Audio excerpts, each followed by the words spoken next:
देखो my dear, आज का जो सेशन है बेसिकली जो चैप्टर आपका है रे ऑप्टिक्स, सुना हो आपने? कौन सा? Ray optics and optical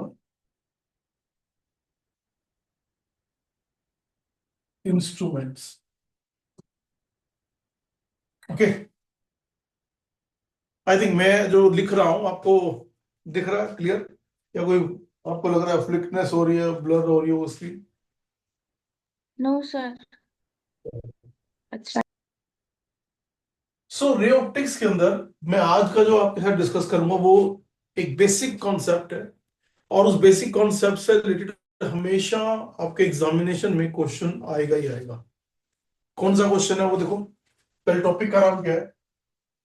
what do you mean bye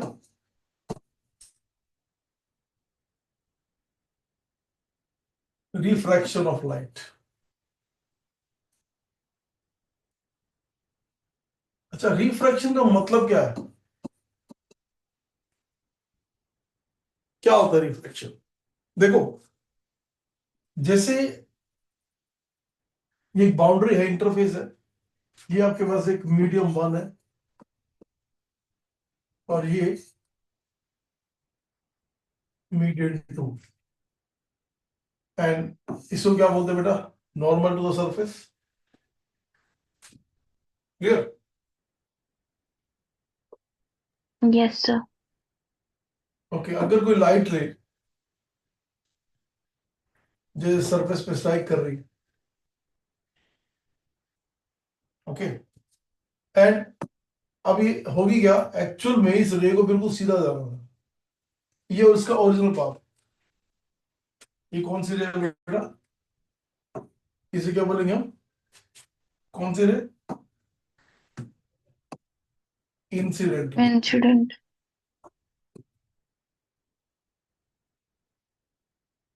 ठीक है, और ये बेटा क्या होता है? नॉर्मल। ठीक है, अब इंसिडेंट रे नॉर्मल के साथ जो एंगल बनाती है बेटा, इसे बोलते हैं एंगल ऑफ, क्या बोलते हैं? एंगल ऑफ इंसिडेंस, है ना? अब जब लाइट एक मीडियम से दूसरे मीडियम में जाएगी तो क्या होगा? बिकॉज मीडियम चेंज हो रहा है, मीडियम चेंज होने की वजह से होगा क्या? ये लाइट अपने ओरिजिनल पाथ, ये क्या है इसका बेटे? ओरिजिनल पाथ, है ना? ओरिजिनल पाथ से क्या हो जाएगी? डेविएट हो जाएगी। तो जब ये डेविएट होगी, हाँ बेटा, तो डेविएट होगी तो कैसे हो जाएगी? ये डेविएट होगी। अब इस रे को क्या बोलेंगे बेटा? Refracted ray, and this angle is known as angle of क्या बेटा? रिफ्रैक्शन। क्लियर है? बात समझ में आ रही है? अब देखो, लाइट एक मीडियम से कहां जा रही है? दूसरे मीडियम में जा रही है, और अपने पाथ से क्या हो रही है? डेविएट हो रही है। That is the basic cause of refraction. Refraction का मतलब क्या है? लाइट जब अपने ओरिजिनल पाथ से बेटा बेंड हो जाएगी ना, इसी फिनोमेना का नाम क्या है? रिफ्रैक्शन है। तो what is refraction of light?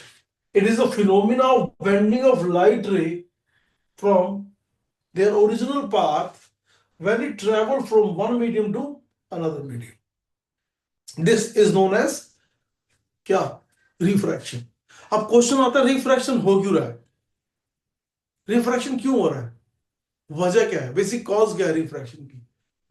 तो पहले हम अगर बात करें, what is the cause of refraction? Refraction का बेसिक कॉज क्या है? क्यों रहा है रिफ्रैक्शन?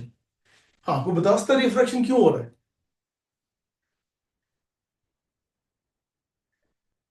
सर लाइट की स्पीड सेकंड मीडियम में चेंज हो रही है तो वो बेंड करता है।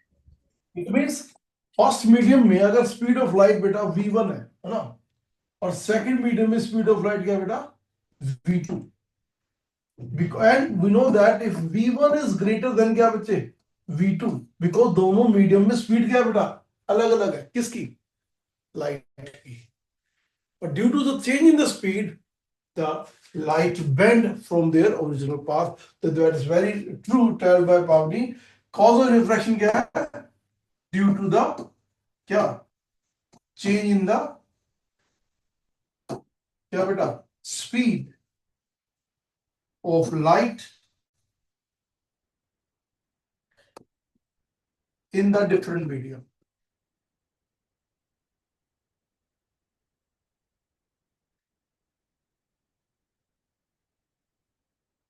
मीन्स बिकॉज लाइट की स्पीड चेंज हो रही है बेटा, इस वजह से रिफ्रैक्शन का फिनोमिना हो रहा है. Hope you understand this one. Yes, sir. Note कर रहे हैं आप साथ साथ.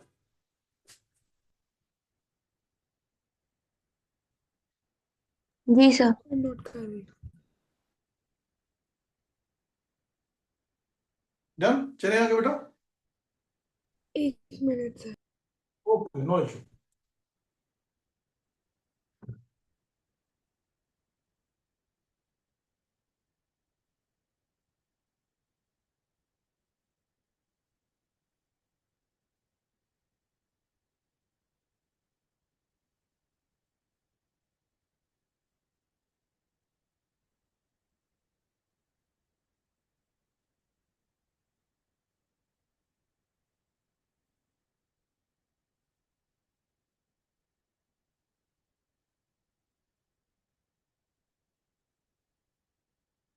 Done, sir.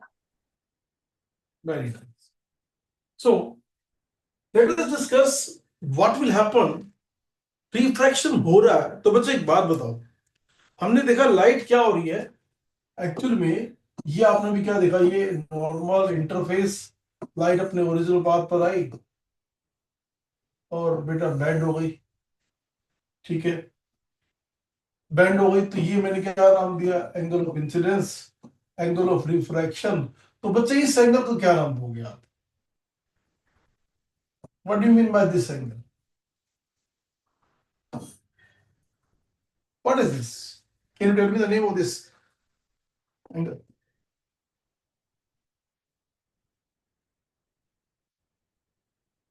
यस बेटा.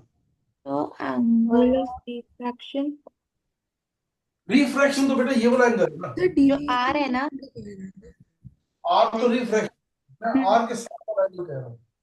इसे क्या बोलेंगे? Okay okay. Sir angle deviation होएगा क्या? Absolutely right. ये देखो बेटा, ये ओरिजिनल पाथ है इसका, है ना. ओरिजिनल पाथ से इतना डेविएट हो गई ना बेटा आपने, तो इसे क्या बोलेंगे? Deviation, angle of deviation. तो नाम पता से लग रहा है आपको बिल्कुल. जो लाइट जा रही थी अपने ओरिजिनल पाथ में, अब अपने ओरिजिनल पाथ से क्या हो गई? वो डेविएट हो गई. जैसे अगर मैं ये बोलूं कि ये लाइट आई और अब ऐसे चली गई, अब ये वाला एंगल क्या है बेटे? Angle of refraction. अब एंगल ऑफ डेविएशन क्या होगा? तो बेटे एंगल ऑफ डेविएशन अभी भी हमारा कितना होगा बेटा? इतना ही होगा. ये क्या है बेटा? Angle of deviation. Hope you understand. दोनों क्लियर हो रहे हैं. ये कंडीशन कब है? जब लाइट कहां जा रही है? एक रेयर मीडियम से डेंसर में जा रही है बेटा. और ये कंडीशन कब होगी बेटा? जब लाइट कहां जा रही है? डेंसर मीडियम से कहां जा रही है? Rare medium. I hope you understand these 2 points. Yes, sir.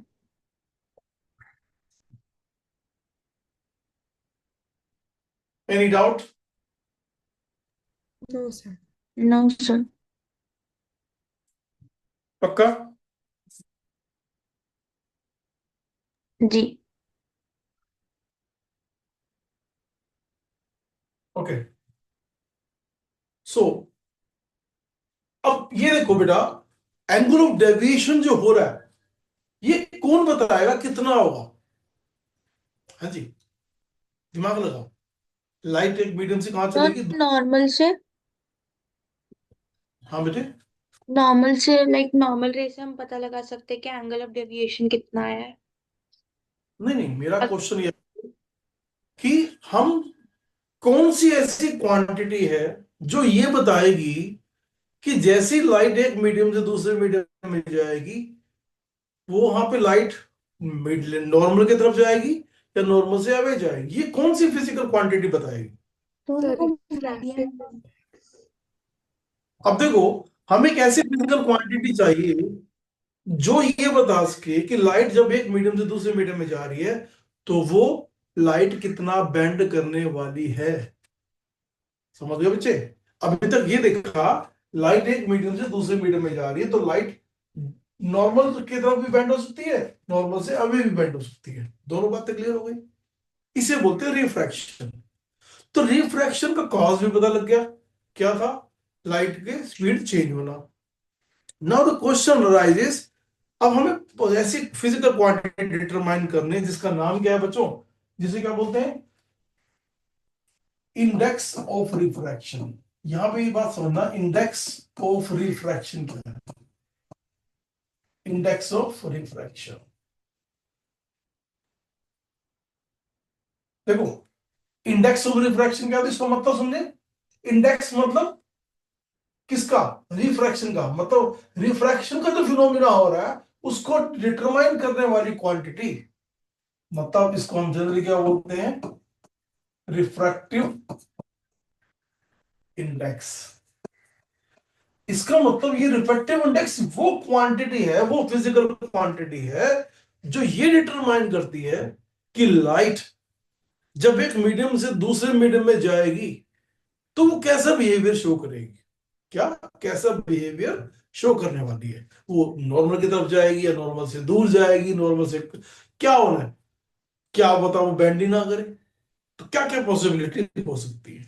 तो पहले इस क्वांटिटी को समझते हैं, रिफ्रैक्टिव इंडेक्स होता क्या है।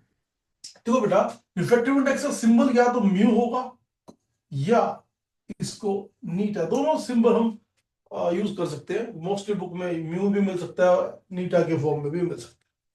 इसका मतलब क्या होता है? इसका मतलब होता है स्पीड ऑफ लाइट इन क्या?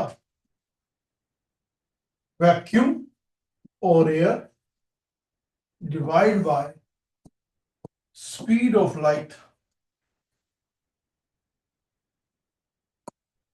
In the medium. अच्छा देखो, अब बेटा इसको कैसे, speed of light in vacuum को किससे रिप्रेजेंट करते हैं बेटा? सी से। और स्पीड ऑफ लाइट और मीडियम किससे रिप्रेजेंट करते हैं बेटा? वी से। तो जो इसका मतलब जो रिफ्रैक्टिव इंडेक्स है वो किसके इनवर्सली प्रोपोर्शनल होता है बेटा? कितनी स्पीड ऑफ लाइट मीडियम में बढ़ रही है घट रही है? बेटा एक बात बताओ, अभी सुनना, अभी आप लोगों ने अभी अपने पुराना कॉन्सेप्ट पढ़ा क्या? ये दो कॉन्सेप्ट मैंने अभी डिस्कस किए थे आपके साथ, मेरे साथ आंसर करना। सुन रहे हो मेरी बात? क्या था? पहले केस में मैंने कहा लाइट यहां से आई और बेंड कर गई नॉर्मल के तरफ से। दूसरे केस में कहा लाइट आई, अब एक बेंड कर गई। इसका मतलब इस मीडियम से, ये थर्ड हो गया ये। तो मुझे आंसर कर सकते हो आप, इधर ध्यान दो। फर्स्ट से जब सेकंड में जा रही है लाइट तो स्पीड बढ़ रही है घट रही है बेटा? जब स्पीड कम होती है तो लाइट नॉर्मल के पास जाती है। Yes sir. तो यहाँ पे स्पीड क्या हो रही है? कम हो रही है। कौन से मीडियम में बेटा? सेकंड मीडियम में। अगर स्पीड कम होगी तो मैंने यहां कहा अगर स्पीड कम होगी इस मीडियम का रिफ्रैक्टिव इंडेक्स क्या होगा? यहाँ पे देखो ना, स्पीड कम तो रिफ्रैक्टिव इंडेक्स, बढ़ेगा। इसका मतलब इस टू वाले मीडियम का रिफ्रैक्टिव इंडेक्स वन वाले से क्या है? ज्यादा। तो इसका मतलब अगर मैं ये बोलता हूं कि ये N2 मीडियम है और ये N1 मीडियम है तो मैं बोल सकता हूं, क्या देख के, दिमाग को ज्यादा जोर देने की जरूरत नहीं है मुझे, क्या कहना पड़ेगा? टू का रिफ्रैक्टिव इंडेक्स वन से ज्यादा है और टू में स्पीड कम है, किससे? वन से। फिर ये भी बोल सकता हूं मैं क्या, ये लाइट नॉर्मल के पास बेंड कर रही है तो स्पीड कम हो रही है, स्पीड कम हो रही है तो इसका रिफ्रैक्टिव इंडेक्स ज्यादा है। इस वाले केस में देखो, थर्ड वाले का एंगल कितना है आई, फोर्थ वाले का एंगल कितना है बेटे आर।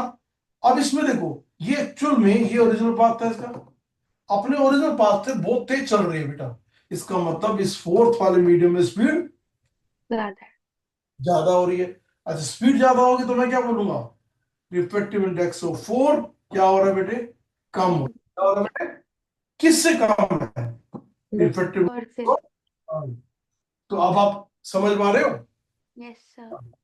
ये जिस मीडियम में क्या क्या ज्यादा होगा, रिफ्रैक्टिव इंडेक्स ज्यादा से, अगर लाइट एक मीडियम से दूसरे मीडियम में जा रही है और उसकी स्पीड बढ़ रही है, अवे फ्रॉम द नॉर्मल से पता लगता है स्पीड बढ़ रही है।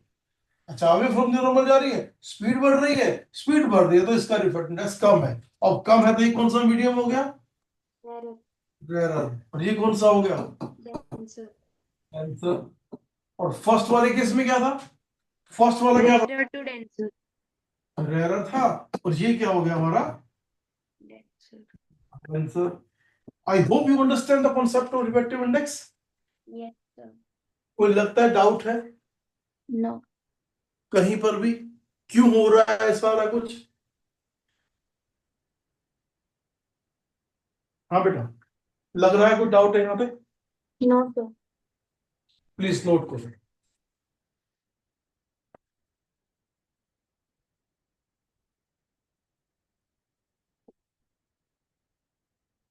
ये कलर विजिबल है या मैं चेंज करूं कलर कॉम्बिनेशन,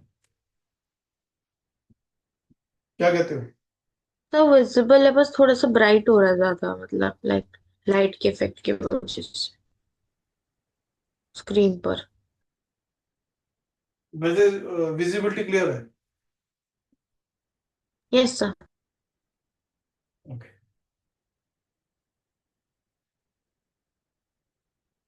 और कोई डिस्टोर्शन तो नहीं आ रही साउंड की वजह से, कोई साउंड की डिस्टोर्शन हो। No sir.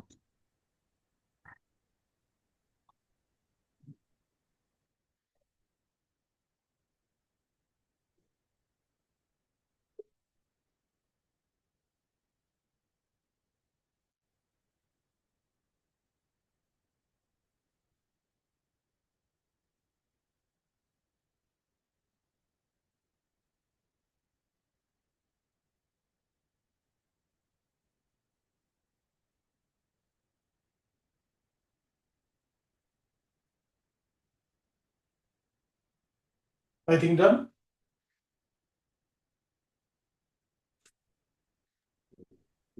नोट कर लिया। Yes sir. ओके, तो आपको ये पॉइंट क्लियर हो गया रिफ्रैक्टिव इंडेक्स क्या है।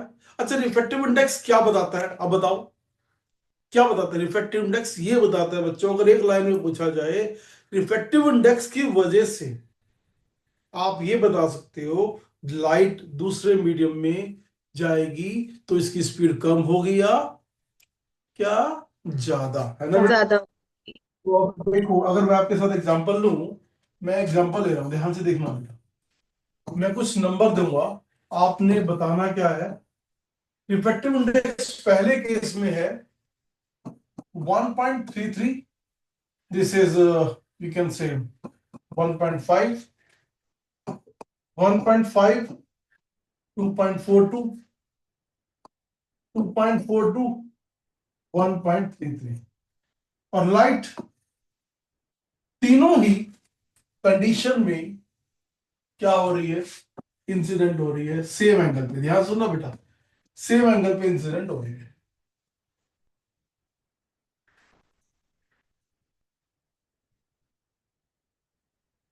अब क्वेश्चन क्या कहता है कि लाइट किस में अब मुझे नहीं मालूम इन तीनों में होने क्या वाला है, आप बताओगे कि फर्स्ट केस, ये हमारा फर्स्ट केस है, ये बच्चों सेकंड केस है, और ये है थर्ड केस।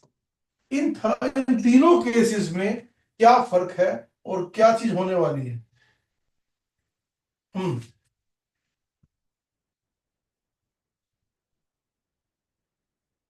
प्लीज। तो फर्स्ट वाले में इंक्रीज हो रही है स्पीड,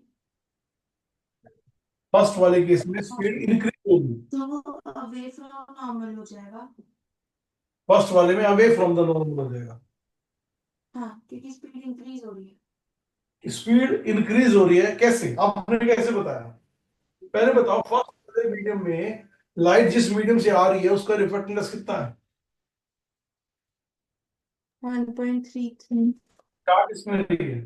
अच्छा सॉरी, मेरे को लगा आपने स्पीड ऑफ लाइट मेंशन करी है 1.5।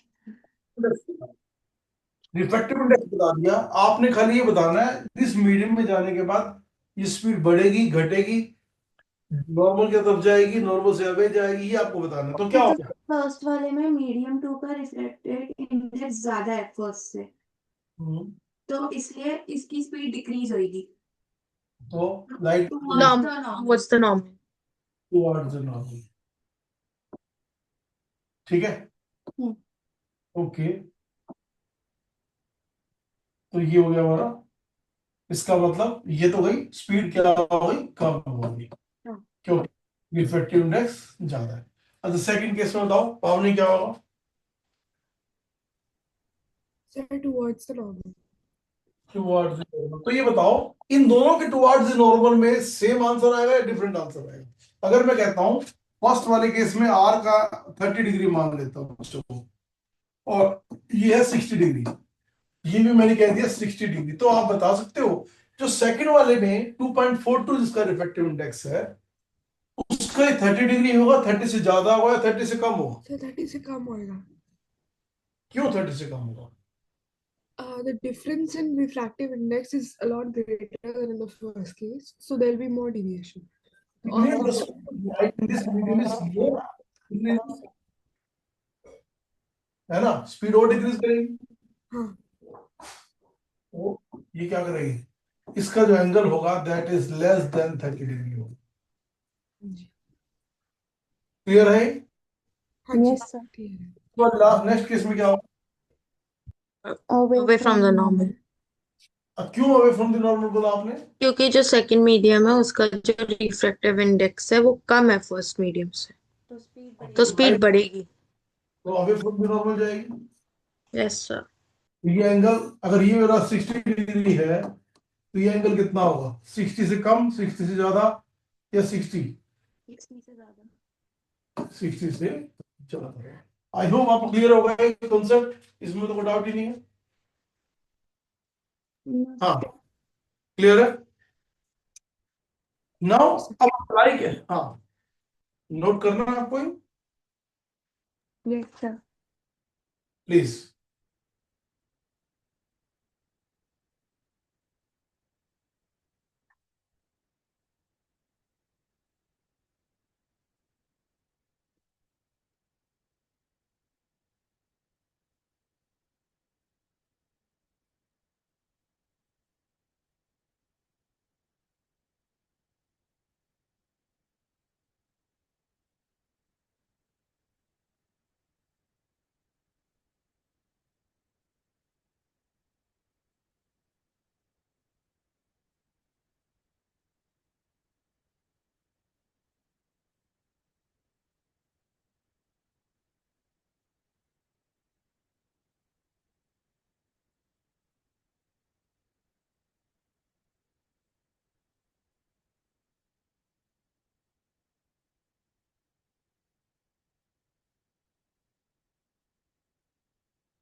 Done, Done, sir.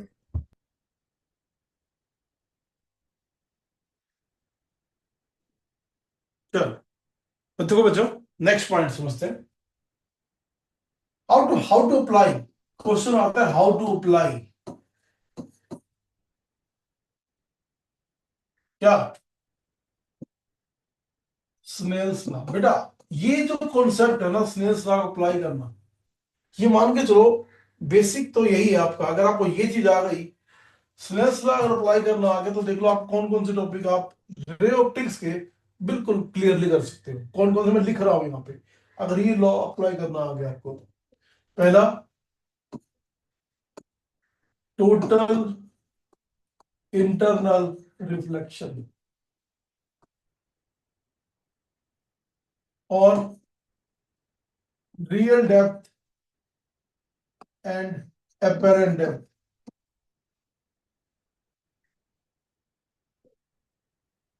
और प्रिज्म फॉर्मूला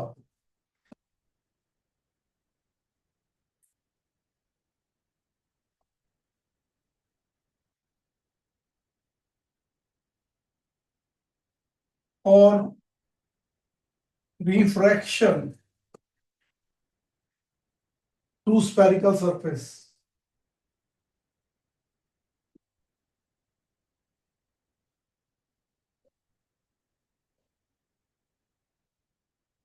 मीन्स ये मान के चलो ऐसा कोई एग्जाम नहीं होगा जिनमें से इन चारों में से कभी पेपर में ना आए, और अगर इनमें से आएगा तो इनमें बेसिक टर्मिनोलॉजी बेटा क्या लगानी है, स्नेल्स लॉ की।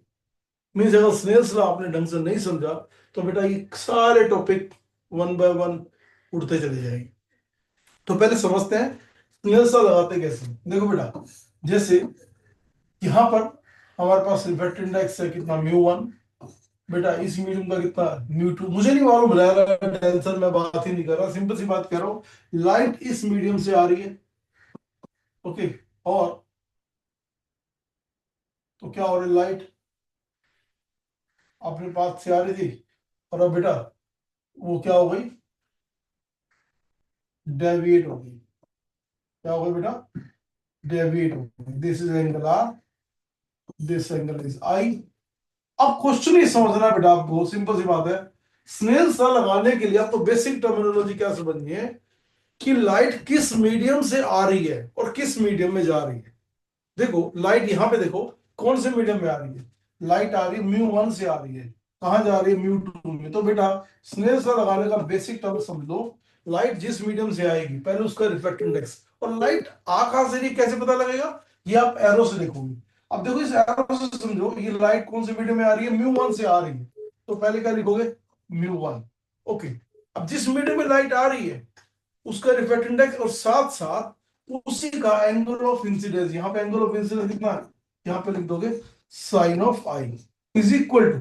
अब दूसरे मीडियम की बात करेंगे, अब दूसरे मीडियम का रिफ्लेक्टिव इंडेक्स कितना है, म्यू 2, इनटू में उस मीडियम का एंगल कितना है, आप यहां लिख देंगे mu 1 sine I is equal to क्या बेटा, म्यू 2 साइन आर। तो बेटा इस फॉर्मेट से अगर आप सेंस लॉ अप्लाई करना सीख गए ना, अगर मैं गारंटी देता हूं एक भी क्वेश्चन आपका, एक भी डेरिवेशन आपका गलत नहीं हो सकता बिल्कुल भी।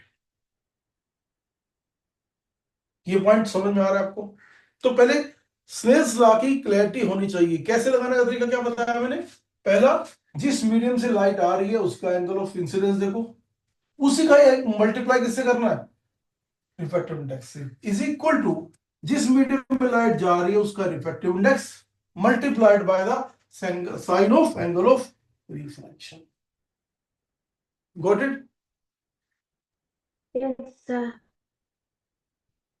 या इसको ऐसे भी कह सकते हो, कोई भी मीडियम हो, for any medium, for any, कोई भी मीडियम हो, उसका रिफ्लेक्टिव इंडेक्स एंड उसका sign of angle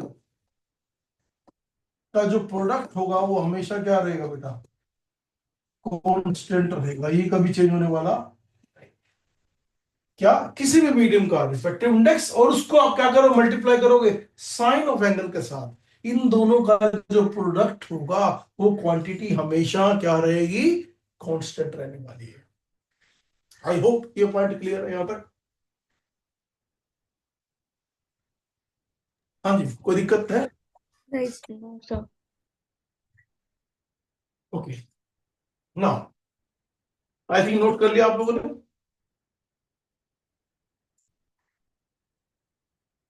sir noting. Okay.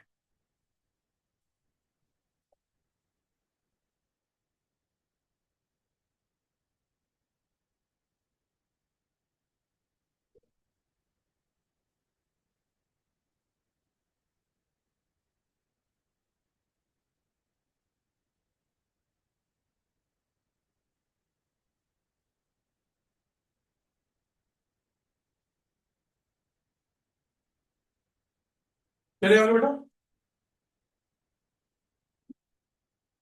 Yes sir. हाँ, देखो बेटा, अब मैं एक जैसे आपके साथ डिस्कस कर रहा हूं पहला टॉपिक जिसका नाम क्या है।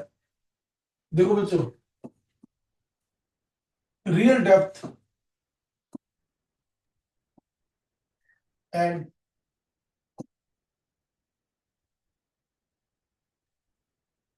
Apparent depth. अच्छा, पहले तो आप समझते क्या हो रियल डेप्थ और अपेरेंट डेप्थ से क्या मतलब होता है। देखो, जैसे हमारे पास एक कंटेनर है और इस कंटेनर के अंदर क्या है, लिक्विड।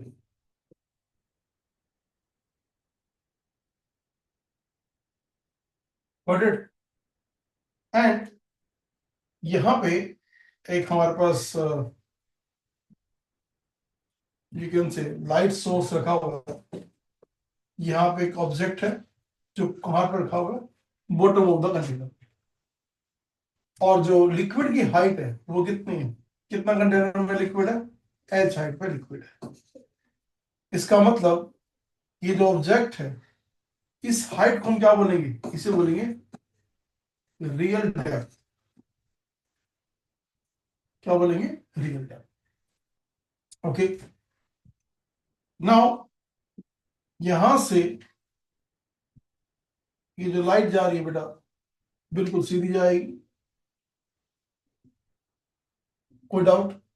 एंड अगर कोई लाइट जैसे यहां से जा रही है, एक सर्टन एंगल आई पे इंसिडेंट हो रही है, ठीक है। ये क्या है बेटा, नॉर्मल। और लाइट क्या करेगी, अब ये कौन सा लिक्विड है, ये बाहर क्या है, एयर। तो लाइट डेंसर से कहाँ जाएगी, रेयर में, तो क्या करेगी, अवे फ्रॉम द नॉर्मल जाएगी बेटा। तो दिस इज द, यहां से अगर आप समझना बेटा, एरो से पता लग रहा है लाइट का मोशन बेटा। This is the angle of incidence i. अगर बेटा ये आई है तो ये भी कौन सा बेटा एंगल आई होगा, ये दोनों एंगल क्या है, आई होंगे। और लाइट जब, ये कौन सा मीडियम बोलेंगे बच्चे इसको, इसे बोलेंगे हम डेंसर मीडियम। और बाहर क्या है हमारे पास, रेयर मीडियम। यहां पे हमने क्या दिखा दिए, आपके यहाँ पे नेत्र बना दिए हमने, ठीक है। यहां जा रही है लाइट आई में। और this angle is known as angle of refraction. And और इस लाइट को बेटा, अगर आपको पता है जो भी हम दिखता है क्या मानते हैं, बिल्कुल स्ट्रेट ऑब्जर्व होता है आपको। इसका मतलब क्या है, अगर ये ऑब्जेक्ट है तो यहां पे क्या बनेगी इसकी, this is the position of image. And this angle is R, this also be R, this is A, this point is M. Hope you understand. इसमें कोई डाउट हो तो बताइए प्लीज पहले मेरे को। तो इमेज कहां बन रही है, आई पोजीशन पर। तो बेटा इमेज की हाइट कितनी होगी, अगर मैं इमेज की हाइट देखूं, दैट इज, मैंने क्या बोल दिया, इसको नाम दे दिया D. D is the position of the image. मतलब ये जो पोजीशन है, ये क्या है, ये किसकी पोजीशन है बेटा, एपरेंट डेप्थ की पोजीशन। कोई डाउट, पहले तो डायग्राम में कुछ दिक्कत लग रही हो आपको। आप मेरे साथ साथ डायग्राम बना सकते हो जैसे मैंने बनाया, मेरे से तो अच्छा ही बना लोगे।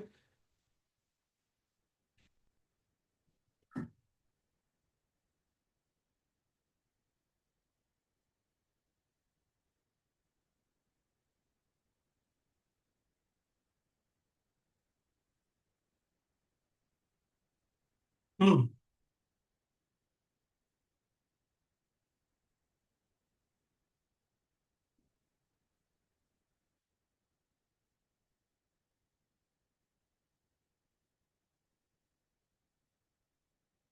डन बच्चों? Not kindly asked. Very nice. हाँ, कीर्ति हो गया आपका? Yes sir.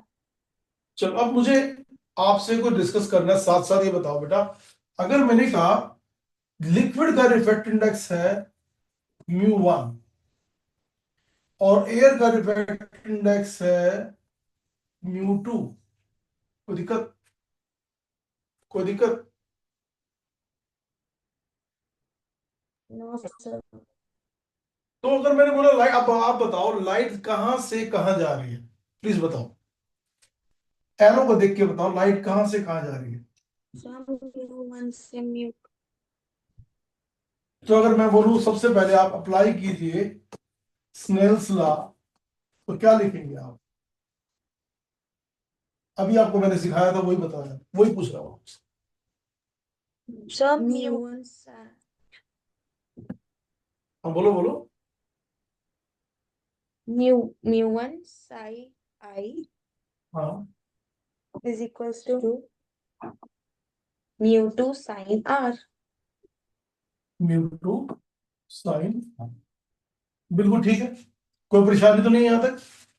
No sir. आप भी साथ साथ लिखते जाओ ताकि आपको भी परेशानी ना हो, अप्लाई भी करते जाओ और लिखते भी जाओ।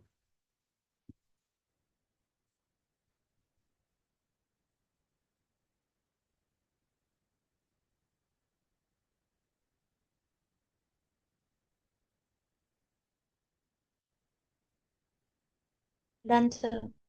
नाउ अब मैंने कहा इधर देखो, फोर स्मॉलर एंगल, यहां पे देखिए बेटा जो मैं बोल रहा हूं, अगर एंगल हम स्मॉल लेंगे तो बेटा एक छोटी सी अजम्पशन क्या मान रहा हूं, ध्यान से देखिएगा, साइन और टेन का एंगल को नियरली क्या हो सेम, तो मैं यहां बोलता हूं sine i approx to ten i is approach to i, and sine r वो भी उसको मैं क्या बोलूंगा टेन आर, और अप्रोच टू क्या बोलूंगा आर। मीन्स जब एंगल स्मॉलर है, यहां पे हम जो बात कर रहे हैं स्मॉलर एंगल की बात कर रहे हैं बेटे, तो स्मॉलर एंगल होगा तो क्या करेंगे, एंगल अगर स्मॉल होगा ना बेटा, तो इस पूरी पोजीशन को तो मैं क्या मानूंगा, इस पूरी पोजीशन को मैंने क्या मान लिया,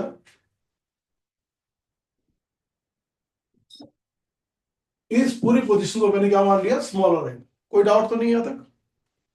नाउ बच्चों, तो फर्स्ट इक्वेशन मेरी क्या हो जाएगी, फर्स्ट इक्वेशन क्या हो जाएगी, म्यू आई म्यू1 tan i μ1 i is equal to, म्यू2 आर। कोई परेशानी तो नहीं है? No sir.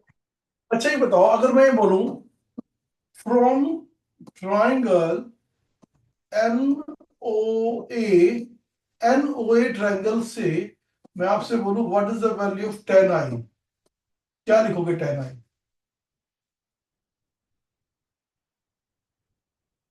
टेन आई क्या हो जाएगा, ये एंगल के सामने वाला परपेंडिकुलर और ये क्या है बेटा बेस, तो कैन राइट हियर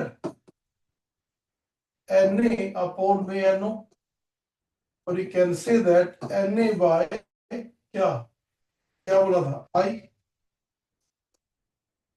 और सिमिलरली फ्रॉम द ट्राइंगल कौन सी बेटा N I A, can I write R and 10R that is equal to here Na by Ni, or you can write here Na by D, and if you replace the value of I and R in equation number क्या, हाँ बेटा, तो अगर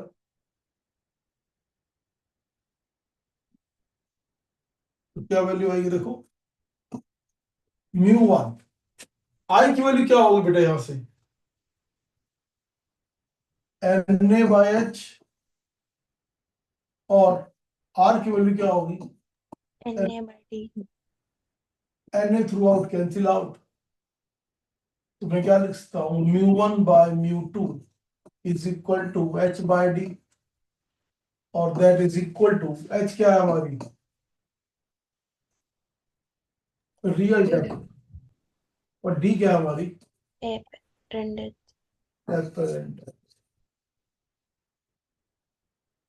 So we can write here mu1 by mu2 that is equal to refractive index is equal to real depth by क्या apparent depth.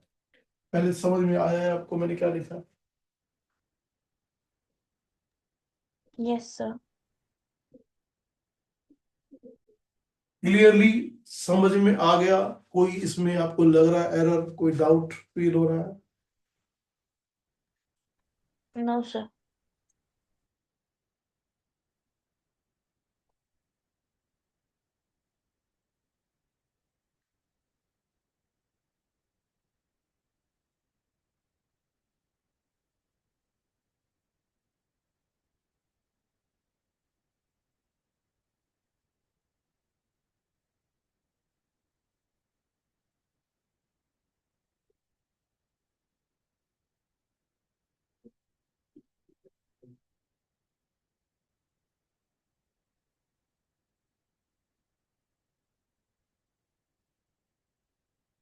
कोई doubt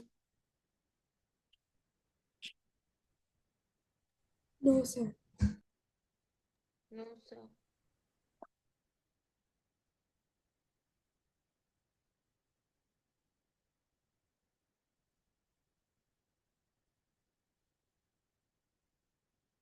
चलिए अब एक काम करते हैं इसमें अगर आपसे पूछा जाए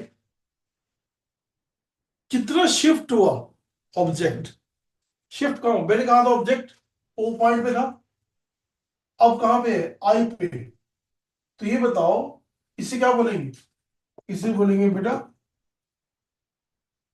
एपरेंट शिफ्ट एपरेंट शिफ्ट क्या होती है जो रियल पोजीशन थी और आप इसकी एपरेंट पोजीशन क्या कर दे माइनस कर दे रियल इसको क्या बोलेंगे बेटा real depth minus apparent depth real depth कितना है बेटा रियल डेप्थ कितना एच एपरेंट डेप्थ कितना है डी d और क्या मैं इसको ऐसे भी लिख सकता हूं बेटा ध्यान से देखो इसको mu is equal to real depth upon apparent depth और apparent depth is equal to real depth upon मेरी इफेक्टिव इंडेक्स यहाँ पे मेरी क्या आ जाएगी एच माइनस रियल डेप्थ क्या थी यहाँ पे डी बाय म्यू तो ये हो जाएगा एच बाय म्यू सॉरी इसी का हो गया एच बाय म्यू यहाँ पे क्या आएगा एच अपॉन में म्यू तो क्या फॉर्मूला आ गया एच कॉमन 1 - 1/म्यू ये क्या हो गया बेटा apparent shift I hope you understand this कि अगर आपसे एपरेंट शिफ्ट डायरेक्ट निकालनी हो क्वेश्चन के अंदर तो बेटा क्या फॉर्मूला लगा दोगे रियल डेप्थ इंटू 1 - 1/रिफ्रैक्टिव इंडेक्स तो डायरेक्ट आपके पास क्या आ जाएगी एपरेंट शिफ्ट आ जाएगी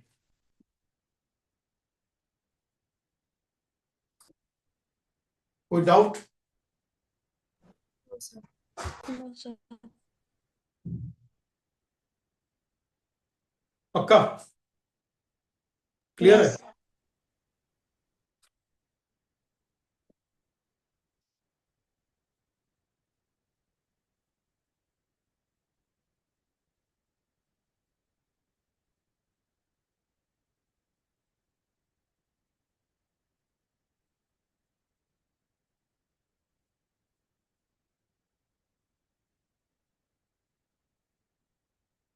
नोट कर लिया एक न्यूमेरिकल करें और पेरेंट शिफ्ट नोट करिए हाँ हो गया सबका नोट पावनी पावनी होगा आपका हाँ जी, sir. चलो ओके तो अब इसमें भी एक बात आपको समझनी है पहली बात तो एक न्यूमेरिकल से पहले समझ लेते हैं कॉन्सेप्ट को फिर आप जैसे एक आपके पास क्या है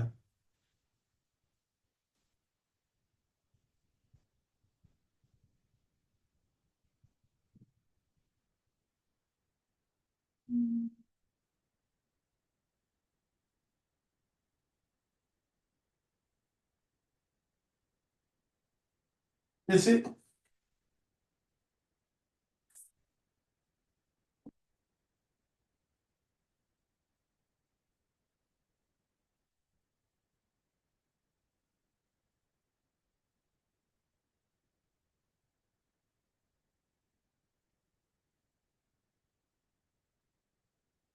देखो, हमने क्या किया, एक ऑब्जेक्ट मान के चलो, ये पानी के अंदर, ये क्या है बच्चे, वाटर ले लिया, और बाहर क्या है बेटा, एयर। ठीक है बेटा, क्वेश्चन सुनना ध्यान से। पानी के अंदर यहां पे है एक फिश, और पानी की जो डेप्थ है फ्रॉम द सरफेस, हमने मान ली कितनी है, 100 मीटर। कितने बच्चे, 100 मीटर। और सरफेस से 100 मीटर ऊपर, मतलब 100 मीटर ऊपर ही एक एरोप्लेन उड़ रहा है। यहां पे एक पर्सन बैठा है। ठीक है, हाँ जी बेटा। क्वेश्चन ये है, ये पर्सन है, किसको देख रहा है, फिश को देख रहा है। वो किसको देखने आता है, फिश को। अब आप होगी इतनी तेज नजर, चलो होगी। तो क्वेश्चन होता है कि ये पर्सन को फिश कहां दिखाई देगी, कितनी ऊपर दिखाई देगी, ये हमें कैलकुलेट करना है। चलो, तो हमें क्या क्या पता है, हम जो भी चीज देखेंगे सरफेस से देखेंगे, सरफेस से रियल डेप्थ कितनी है, 100 मीटर। जो पता है उसी की बात करेंगे। अभी मैंने यहाँ पर water reflect index of water क्या लेंगे, आप जब भी रिफ्लेक्ट इंडेक्स ऑफ वाटर लोगे हमेशा 4/3 मानना। 1.33 से बेस्ट है 4/3। अच्छा, अब हमारा जो फॉर्मूला था क्या था, एपरेंट शिफ्ट जो था, क्या था बेटा, real depth, sorry real depth कितनी थी हमारी, h इंटू माइनस तो पहले तो ये निकाल लेते जो हमें पता है, क्या पता है, कितना शिफ्ट हो जाएगी फिश, कहां दिखनी चाहिए फ्रॉम द ग्राउंड। तो एक काम करते हैं, h कितना गिवन है, वो हमारे पास है 100, 1 माइनस 1/4/3। तो इसको सोल्व करें, 100 इंटू 4 - 3 कितना आ गई, 1/4। मीन्स उसकी एपरेंट शिफ्ट कितनी हो गई बेटा, 25 मीटर। इसका मतलब, एक्चुअली इसका मतलब फिश है कहां, हाँ बेटा, फिश कहां पर है, और दिख कहां रही है यहां पे, दिख कहां रही है, यहां पर। ये कितना शिफ्ट है, 25। अब आप ये बताओ, ये तो रियल पोजीशन है, ये एपरेंट पोजीशन है, अब हमें ये डिस्टेंस मेजर करना है, कहां से, बताओ कितना होगा। 175. रियल कितना था, 200। एक्चुअल में दिख, अब जो पर्सन एरोप्लेन में बैठा है उसको वो फिश कहां दिखाई देगी बेटे, 100। तो ये है बेटे, प्लस 75 ये हो गया, तो उसको कहां दिखाई देगी वो, 175 मीटर पे दिखाई देगी। आई थिंक क्लियर है आपको ये पॉइंट, यस सर। कोई डाउट इसमें। No sir.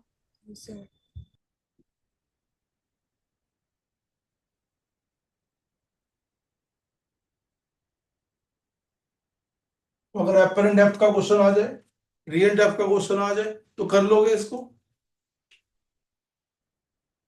हाँ जी सर. Yes sir. बट बेटा, ये तो कंडीशन हुई जब एरोप्लेन में बैठे हुए पर्सन ने किसको देखा, फिश को। क्या फिश नहीं देख सकते एरोप्लेन में बैठे हुए पर्सन को, क्या उसको भी सेम दिखाई देगा, नहीं सर. तो सेम नहीं दिखाई देगा, तो उस केस में क्या आंसर आना चाहिए, क्या एपरेंट डेप्थ हमेशा कम ही होती है, पहला क्वेश्चन। अभी तो हमने देखा एपरेंट डेप्थ कम हो रही है, पहले 200 था ओरिजिनल, एपरेंट डेप्थ मिला के 175 होगी। अभी जो कॉन्सेप्ट हमें दिख रहा है, इसका मतलब अगर लाइट डेंसर से रेयर में जा रही है, लाइट कहाँ डेंसर में बैठ के कहाँ देख रहे हो, रेयर। रेयर में, तो आपको लग रहा है एपरेंट शिफ्ट कम हो रही है। अब उल्टा कर दें, अगर एरोप्लेन में बैठे हुए पर्सन, सॉरी, फिश कहां पे है, देख कहा, फिश देख रही है किसको, एरोप्लेन में बैठे हुए पर्सन को। तो इन दैट केस क्या आंसर होना चाहिए, सोच सकते हो? क्या आंसर सेम आएगा या डिफरेंट आएगा? ट्राई करोगे एक बार खुद अपने आप? हाँ जी सर। एक काम कर, सुनो, ये मैं आपको होमवर्क में दे रहा हूं, टास्क, छोटा सा टास्क है, होमवर्क में देने, नहीं होगा तो डिस्कस करेंगे। जो मैंने बोला है कॉन्सेप्ट जैसे मैंने कराया वैसा ही करना है। क्लियर है? ये एक छोटा सा टास्क क्या दिया है मैंने आपको, टास्क क्या दिया है कि आपको ये कैलकुलेट करके बताना है कि जो फिश है वो जब एरोप्लेन को देखेगी उसको कहां दिखाई देगा और कैसे, कितना कम होगा या ज्यादा होगा। This is your task of the day. Understand? Yes sir. ये एक होमवर्क आप नोट कर लो। ओके, नेक्स्ट मैं कॉन्सेप्ट करा रहा हूं, आई थिंक कोई दिक्कत तो नहीं है यहां तक? No sir. Okay, now let's continue to another topic of this chapter. I think first जो इस रे ऑप्टिक्स का मैंने फर्स्ट टॉपिक डिस्कस किया उसमें कोई इशू नहीं है यहां तक, आई होप। जी हाँ सर। जी, चलो, अब देखो, रिफ्रैक्शन को ही अगर मैं देखूं, और रिफ्रैक्शन के अंदर नेक्स्ट कॉन्सेप्ट कौन सा आता है? मैंने कौन कौन से बताया था, एक बताया था टोटल इंटरनल रिफ्लेक्शन। कौन सा बेटे? Total internal reflection. ये क्या होता है, what is total internal reflection?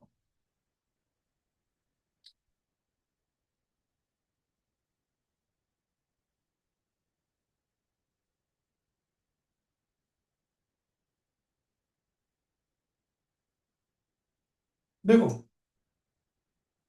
पहले तो नाम से पढ़ो, नाम से क्या समझ में आ रहा है, नाम क्या कह रहा है? टोटल इंटरनल रिफ्लेक्शन, मतलब एक्चुअल देखा जाए रिफ्लेक्शन हो रहा है ना, नाम से क्या पता लग रहा है? रिफ्लेक्शन होता है। और यहां पे क्या हुआ, टोटल, और सब कुछ हो क्या रहा है, इंटरनली। पर माय डियर्स के नाम पे मत जाना, अगर कॉन्सेप्ट में जाए तो हम वही पढ़ेंगे जो अभी स्नेल्स लॉ पढ़ रहे थे। क्या पढ़ रहे थे बेटा? Snell's law. तो बट इसको पढ़ने के लिए क्या करेंगे, हमने एक फिर इंटरफेस लिया एक, ठीक है। अब इस इंटरफेस के अंदर हमने क्या देखा, ये वाला कौन सा मीडियम है, ये हमारा डेंसर मीडियम है।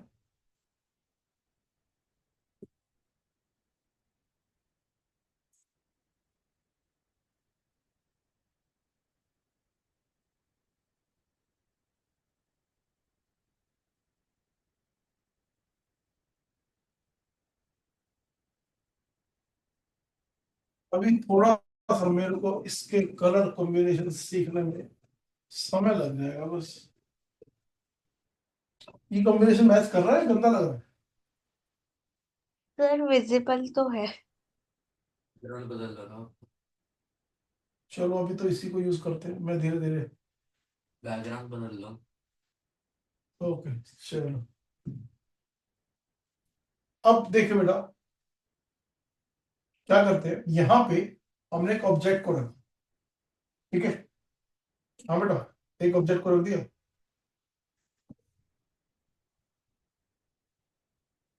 तो बेटा पहले एक बात बताना, आप लोगों से डिस्कस कर रहा हूं वन स्टेप बाय स्टेप। बेटा अगर यहां से लाइट, बेटा अगर सीधी जाएगी तो क्या होगा इस लाइट का? क्या ये बेंड करेगी या नहीं करेगी, क्या कहते हैं आप इस चीज को? हाँ बेटा, ये लाइट बिल्कुल सीधी जा रही है तो बच्चे ये लाइट बेंड करेगी या नहीं करेगी, क्या कहते हैं? जो करेगी। करेगी। अब मैं बोल रहा हूं, तुमने कहा करेगी, तो एक काम करते हैं, इस मीडियम में से लाइट जा रही है उसका रिफ्लेक्ट इंडेक्स कितना है, म्यू 2, और जहां लाइट जा रही है वहां म्यू 1। अच्छा मुझे एक बात बताओ, what is angle of incidence?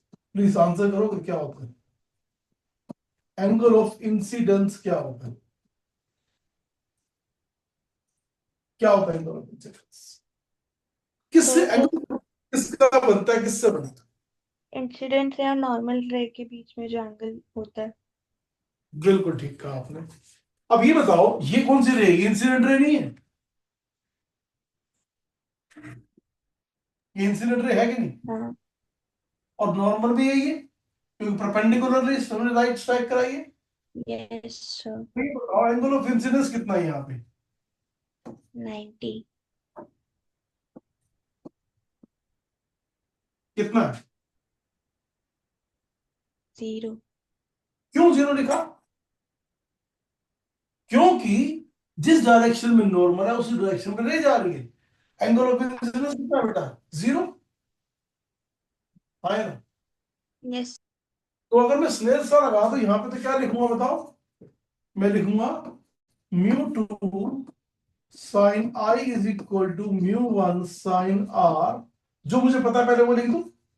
Sign i कितना है? Sine 0। Mu one sine r का मुझे पता नहीं। साइन 0 कितना होता है? 0। तो म्यू वन साइन आर 0। और म्यू वन तो 0 नहीं है, तो 0 क्या होगा? Sign are. साइन आर 0 का वो होता है तो आर भी क्या होना चाहिए? इसका मतलब क्या हुआ? अगर लाइट परपेंडिकुलरली स्ट्राइक करेगी तो बेंड नहीं करेगी। समझ में आया बच्चों ये बात? अगर लाइट परपेंडिकुलरली सरफेस पे स्ट्राइक कर रही है ना, तो वो बेंड भी नहीं करेगी। कैसा लगा? समझ में आया कैसे लिखा मैंने? देखो mu two sine I is equal to mu one sine r. मेरे को पता है एंगल ऑफ इंसिडेंस कितना है? 0। तो साइन आई तो कितना है? 0। तो 0 is equal to mu one sine r. इसका मतलब म्यू वन तो 0 नहीं है, तो 0 क्या होगा? Sign are. तो आर 0 होने का मतलब क्या है? साइन आर 0 कब होता है? जब आर की वैल्यू 0 हो। इसका मतलब लाइट बिल्कुल सीधी है। क्लियर है?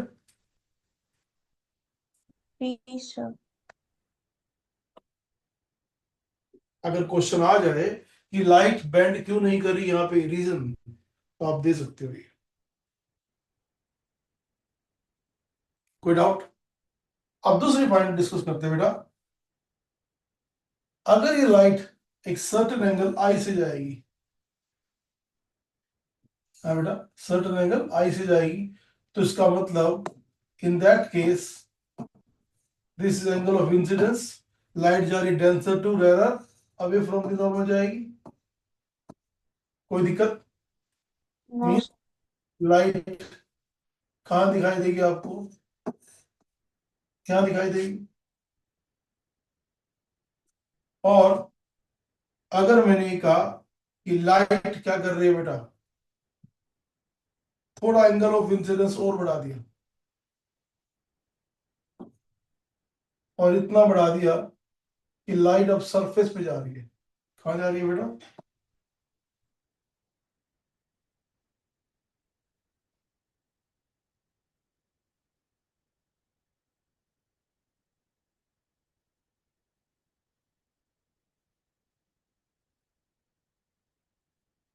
कहाँ जा रही है? अलोंग द सरफेस जा रही है। इस केस में, इस केस में ये एंगल कितना है? हमारा 90 डिग्री। अब ये जो एंगल होगा एंगल ऑफ इंसिडेंस, इस एंगल को हम क्या नाम देंगे बेटा? Critical angle. कौन सा एंगल?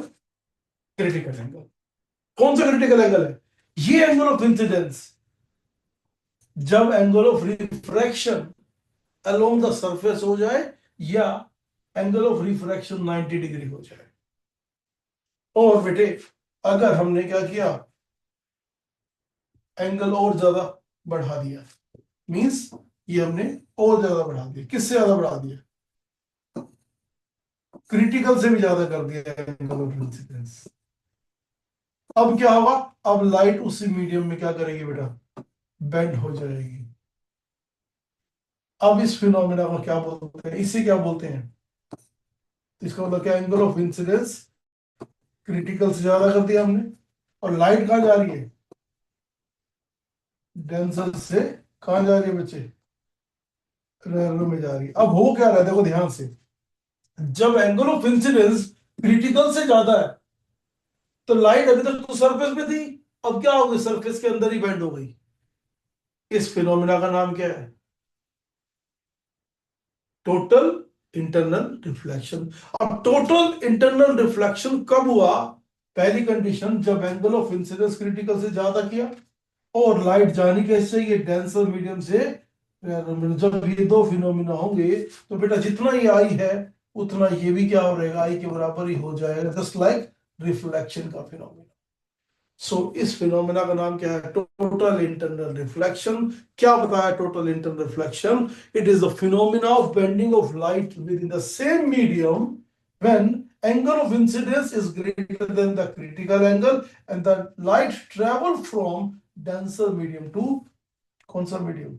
रह पहले बताओ, जो मैंने यहाँ पे बोर्ड पे डायग्राम बनाया है आपको समझ में आ रहा है? Please note down.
Any doubt?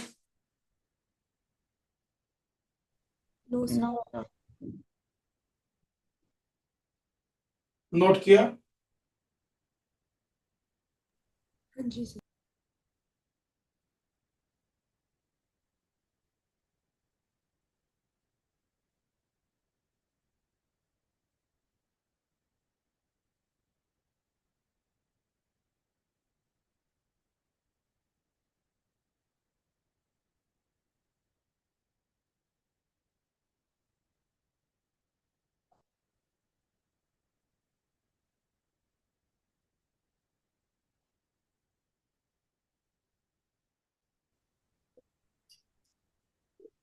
देखो जो mu one by mu two क्या है बेटा? Real depth upon apparent depth. Formula वही है, फॉर्मूला चेंज नहीं कर रहे। बट हो क्या रहा है, पहले केस में हम लाइट जा रही थी कहां से बच्चे? डेंसर से रेरर में। मतलब लाइट जा रही थी पहले कहां से? म्यू वन से लाइट जा रही थी बेटा म्यू टू में। मैं राइट? हाँ जी। अब क्या लाइट हो, अब कहां जा, आप देख कर रहे हो? अब लाइट, जब आप फिश देख रहे हो तो लाइट कहां से आ रही है? μ2 से μ1। म्यू टू से कहां आ रही है बेटा? Mu one. राइट? हाँ जी। तो इन दैट केस हमारा फॉर्मूले में क्या चीज आएगा? यहां क्या लिखेंगे आप? अभी तो इसको ऐसे लिख सकते हैं, म्यू, म्यू मान लेते हैं। अब यहां पे क्या हो जाएगा, सेकंड केस में हमारा क्या हो जाएगा? फर्स्ट केस, फर्स्ट केस में कि म्यू है तो सेकंड केस में कि वन बाय। μ। इसका मतलब रियल डेप्थ अपॉन में क्या हो जाएगा? ये अपरेंट डेप्थ, फॉर्मूला वही। So in that case apparent depth क्या हो जाएगी? म्यू टाइम्स ऑफ बेटा रियल डेप्थ। राइट? चलो, अब हमने क्या निकाला था? Apparent shift. अपरेंट शिफ्ट का फॉर्मूला क्या होता है? अपरेंट शिफ्ट का फॉर्मूला क्या है बेटा? Real depth one minus apparent depth. But sir इस केस में अपेरेंट डेप्थ ज्यादा होएगा तो आपको अपेरेंट डेप्थ पहले लेना पड़ेगा। अपेरेंट डेप्थ और रियल डेप्थ, इस टाइम शिफ्ट जो होगी, वो शिफ्ट जो हो जाएगी इसकी, that is mu R D minus of real depth. Mu और रियल बाहर निकालेंगे तो क्या हो जाएगा, म्यू माइनस 1। ये तो आगे शिफ्ट का बोल। नाउ क्वेश्चन राइजेस, अब इस केस में रियल डेप्थ थी कितनी, 100, और म्यू कितनी, 4 बाय माइनस, तो क्या हुआ 100 इंटू 1/3। 3, इसका मतलब 33 centimetre, metre metre, yes right, 33.3 metre. तो अब कहां दिखाई देगा, देखो जो यहां से पहले कितना था, 100 था ना बेटा, सरफेस से 100 पे था। हेलो, तो अब कितना दिखाई देगा, 33.3। क्या दिखाई देगा बेटा, एक्स्ट्रा या कम? एक्स्ट्रा। तो इसका मतलब जो डिस्टेंस पहले 200 से 200 था, अब 200 में 33.3 ऐड कर देंगे तो कहां दिखाई देगा, 233.33। 33.3 मीटर। आपका क्या आंसर है? 700/3। 700/3, यही है। वही है सर। हाँ कीर्ति, कशिश, यस सर। ये हुआ क्वेश्चन। सर मेरा 236 था। 236 हाँ कैसे, 100 को 3 से डिवाइड करेंगे तो बेटा 33.3 नहीं बनेगा? आई थिंक मेरा लास्ट में डिवीजन का हुआ था गलती, वरना मेरे को पता था 200 से तो ज्यादा ही है, हाँ, और 236 आ रहा था। और कशिश का? मैंने ही तो बताया था कि 200 से ज्यादा आएगा। अच्छा, ये पता नहीं तुम्हारी आवाज किसी बात, कंट्रीब्यूशन है इसका। तुम्हारी आवाज बिल्कुल सेम आ रही है, ऐसे ये भी नहीं पता लग रहा कि बोल कौन रहा है। 2 बार इन्हें कशिश बोल दिया, 2 बार कीर्ति नहीं बोलती हो, ये भी नहीं पता लग रहा। चलो, तो पहले टी आई आर में कोई दिक्कत यहां तक? No sir. Apparent depth real depth में कोई दिक्कत? नहीं। अच्छा ये बताओ, टोटल इंटरनल रिफ्लेक्शन की कंडीशन क्या है? I need 1 bye 1। कीर्ति, हाँ हाँ बता रही हूँ, अगर हमारा 90 से ज्यादा हो और डेंसर टू रेयरर हो। क्या? हाँ तुम कैमरा ऑन करो, मैं देख लूंगा तुम्हारे को कैमरे में। कैमरा ऑन करना जरूरी है? क्यों, ऐसे पूछा मैंने। पलंग में कंबल में लोग सो रहे हो क्या? नहीं नहीं। मैं भी तो खड़ा हूं ना, अच्छा मैं भी तो सज धज के खड़ा हूं ना, तुम नहीं बैठ सकते सीधा? सर, आप हम तो सजे सच सच के नहीं बैठे हुए। तो मैंने कौन सा तुम्हारे यहाँ पे यूट्यूब पे तुम्हारी फोटोग्राफ भेजनी है? ये रिकॉर्ड कर रहा हूँ, तुम्हारे लिए कर रहा हूँ अभी फिलहाल। हाँ, चलो बताओ। अच्छा कर दिया मैंने कैमरा ऑन। अच्छा मैं दिख रही हूँ, लेकिन मैं खुद को नहीं देख पा रही हूँ। मैं देख रहा हूँ अपने आप को, मैं तुम्हें देख, रही हूँ मुझे ना? देखते हो? हाँ बोलो बोलो। हाँ मैं अच्छी लग रही हूँ ना, ठीक है। तो अगर हमारा इंसिडेंस एंगल 90 से ज्यादा होगा, एक वो, और डेंसर टू रेयरर होगा। Absolutely wrong. क्यों? गलत तो गलत है, देखो लिखा। मैंने तो लिखवाया नहीं, कहाँ लिखवाया है 90 से ज्यादा होगा एंगल, इंसिडेंट एंगल कहाँ लिखवाया है बताओ? देखो लास्ट वाले में। नहीं सर, चुप सर ने लास्ट। बोला था कि the angle of incidence must be greater than the critical angle. ओ अच्छा। हाँ और फिर डेंसर टू रेयरर। ये कोशिश थी ना, हाँ अगला के बोलती है पर ठीक बोलती है। सर यार, ये मत क्या हो। एंगल ऑफ क्रिटिकल से ज्यादा होना चाहिए, और लाइट कहाँ जानी चाहिए, डेंसर से rarer, तभी टोटल इंटरनल रिफ्लेक्शन ओबे करेगा। सर एक पावनी सेकंड थोड़ा हटना सामने से। पूरा हट गया लो। अच्छा अगर R90 हो तो क्रिटिकल एंगल वहाँ आएगा। अच्छा ठीक है सर, समझ आ गया। सर आ जाओ वापस। अब पावनी क्या होता है टोटल इंटरनल रिफ्लेक्शन? अभी गायब होगी। हाँ बेटा। ओ सर मैं, हाँ पावनी। अच्छा सॉरी, मुझे लगा था आप उनसे पूछ हाँ, क्या होती है condition of total internal reflection? The incidence angle should be greater than the critical angle and light should be traveling from denser to rarer. तो आई थिंक ये पॉइंट क्लियर हो गया, इसमें तो कोई डाउट नहीं है। अब क्वेश्चन ये आता है कि इससे रिलेटेड कॉन्सेप्ट कैसे यूज करेंगे, न्यूमेरिकल कैसे आएंगे। तो इसके लिए चलते हैं, देखो नेक्स्ट कॉन्सेप्ट, सबसे इंपॉर्टेंट पॉइंट को आपको समझना है क्या, कि क्रिटिकल एंगल है क्या, what is critical angle. Sir video of कर लूं? तुम्हारी मर्जी है बेटा, मैं तो ऑन करके बैठा हूँ, ठीक है मैं कर रही हूँ। कर लो। तुमने पकौड़े खाने, मैंने तो नहीं खाने हैं बैठ के।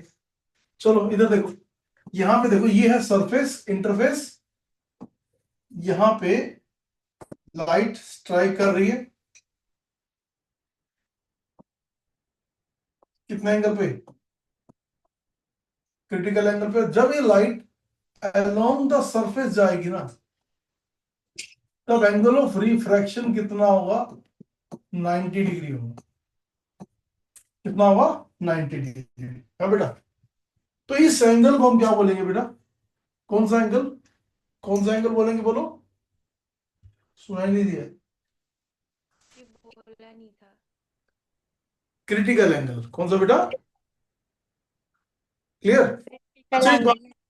अब मैं आपसे एक बात बोल रहा हूं, ये जिस मीडियम से लाइट जा रही है उसका रिफ्रैक्ट इंडेक्स है म्यू 2, को मैंने लिख दिया बेटा म्यू, और जहां लाइट जा रही है वो है mu 1, that is equal to 1, means air initially. So अगर मैं बोलूं apply Snell's law, apply Snell's law, तो बता सकते हो स्नेल्स लॉ अप्लाई करेंगे तो कैसे अप्लाई करेंगे, आपको मैंने अभी थोड़ी देर पहले सिखाया स्नेल्स लॉ लगाना।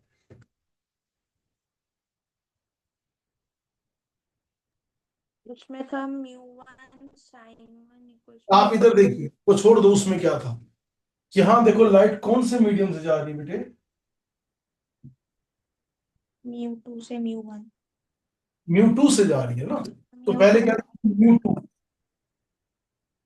जिस मीडियम में लाइट जा रही है उसका एंगल कितना है, क्रिटिकल एंगल। तो क्या लिखेंगे, mu 2 into sine c c is equal to, कौन से मीडियम में लाइट जा रही है, μ1 तो क्या लिखोगे यहाँ पे, mu 1 into sine of angle कितना है यहाँ पे, 90 इंटू क्या लिखोगे, sin साइन 90। 90। तो बेटा, तो क्या लिखोगे, म्यू 2 को मैंने क्या लिख दिया, म्यू साइन सी, और म्यू 2 कितना है 1, साइन 90 भी कितना है 1, तो क्या इक्वेशन आई, म्यू इज इक्वल टू क्या हो जाएगा यहाँ पे, म्यू इज इक्वल टू हो जाएगा 1/sin c। कोई दिक्कत यहाँ तक। No sir. और अगर ये कोई और मीडियम होता है इंस्टेड ऑफ एयर, तो इसी को हम क्या लिखते हैं बेटा, mu 2 sine c is equal to mu 1, और mu 2 by mu 1 is equal to 1/sin c। समझ में आ रही है बात? हाँ जी,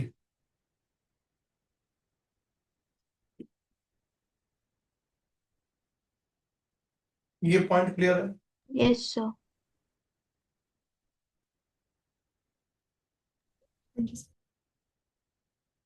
नोट किया आपने, कर लिया सर। Very nice. तो अब एक बात समझें, अगर रिफ्रैक्टिव इंडेक्स और क्रिटिकल एंगल का रिलेशन समझे तो क्या होगा बेटा, mu is equal to 1 by बेटा साइन सी है, ठीक है बेटा, ये ध्यान दीजिएगा। इसका मतलब refractive index is inversely proportional to sine of C. अब साइन सी की वैल्यू कैसी होती है, साइन की वैल्यू ये बताओ, 0 से बढ़ते जाएंगे तो क्या होगा, 0 से 90 साइन सी की वैल्यू क्या होती है बेटा, इंक्रीज करती कि नहीं करती,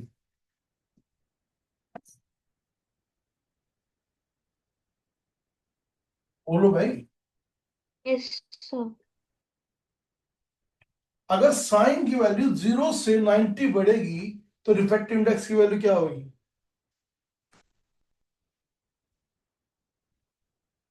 बोलो। कम होगी। अब मैं अगर आपसे पूछूं, क्रिटिकल एंगल पहले 30 था, फिर 45 हुआ, फिर 60 हुआ, और रिफ्रैक्टिव इंडेक्स इसका म्यू 1 है, इसका म्यू 2 है, इसका म्यू 3, तो आप बता सकते हो बिना कोई कैलकुलेशन किए कि म्यू 1 म्यू 2 म्यू 3 में क्या रिलेशन है। ये बढ़ रहा था, साइन सी बढ़ रहा है सी, तो रिफ्रैक्टिव इंडेक्स किसका सबसे कम होगा, किसका सबसे ज्यादा होगा, म्यू 1 का सबसे सर ज्यादा सबसे कम म्यू 3 का होएगा और सबसे ज्यादा म्यू 1 का। वन का। इसका मतलब mu 3 is less than mu 2 is less than mu 1। हाँ जी सर। Yes sir. क्लियर है ये बात, यस सर। दोबारा पूछ रहा हूं, क्लियर है, क्लियर है सर। Yes sir. क्योंकि इस कॉन्सेप्ट को समझना जरूरी है बेटे, अगर ये समझ में नहीं आएगा तो क्या होगा, हमारा क्वेश्चन में गलतियां होंगी। चलिए, इसी रिलेटेड एक बोर्ड में आया हुआ एक क्वेश्चन डिस्कस कर रहा हूं, पहले नोट कर लो, फिर मैं वो क्वेश्चन डिस्कस कर रहा हूं आपके साथ। Please note down.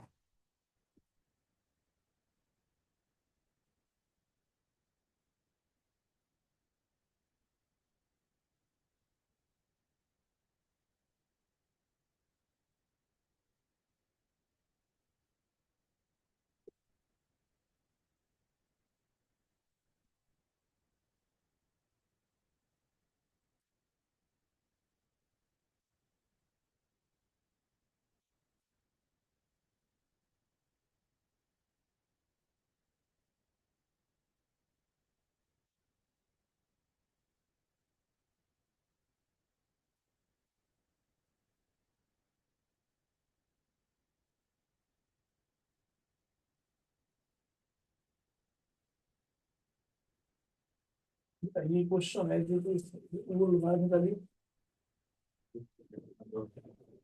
बॉक्स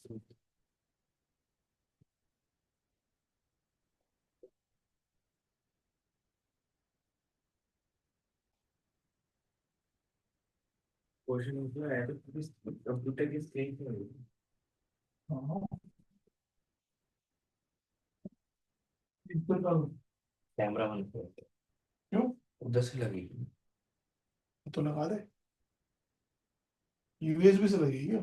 हाँ कंप्यूटर उधर लगे लैपटॉप वायर लंबी आ जाएगी जब तक लगा है। कहाँ से लगेगी, इन वाला पे लगा यूएसबी ना ये किधर लगेगी, ये लगाना पड़ेगा ना। ये वाली तो इधर लगेगी ये वाली इधर लगेगी दूसरी वाली मैं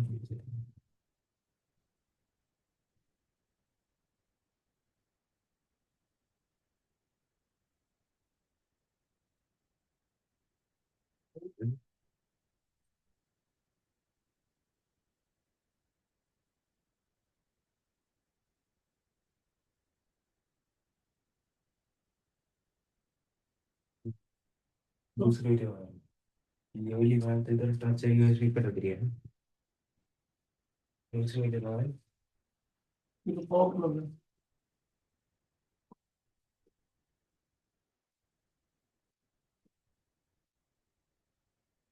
ये निकलना ये खोली देगा उसकी, नहीं, फिर आपको कैसे डिजाइन लगी? बताया था इन वाले से ही लगता है, तो यूएसबी इन वाले पे उससे होता है, सीधे यूएसबी से यूएसबी लगी, ये होता तो इसलिए हम है यूएसबी में ही नहीं।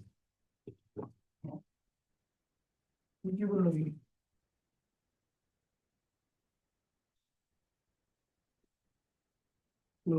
एक मिनट बड़ा बच्चा है, मैं देख रहा हूँ, क्या पता ये चीजें सीखना, क्वेश्चन सीधा आ जाए।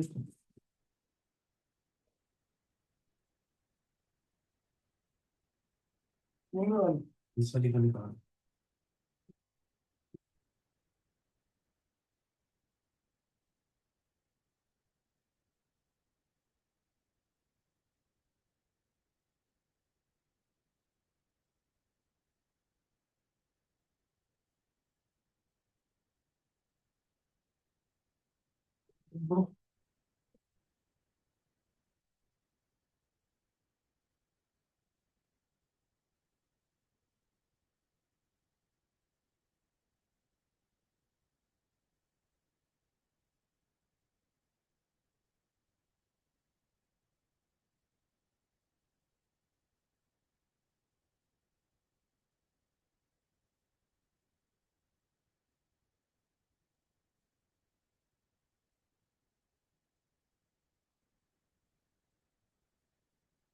इधर है नहीं, अब तो इधर ही। मिलेगी।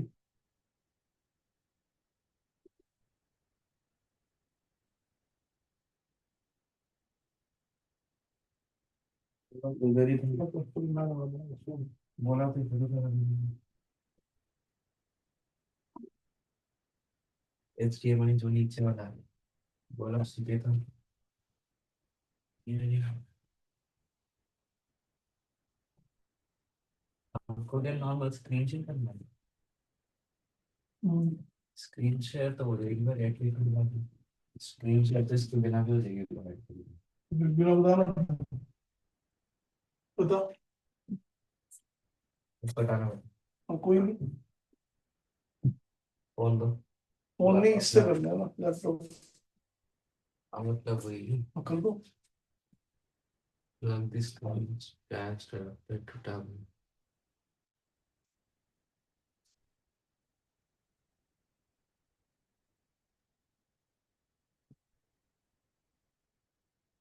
वही चीज कह रहा है कि ये वायर स्क्रीन कास्ट है।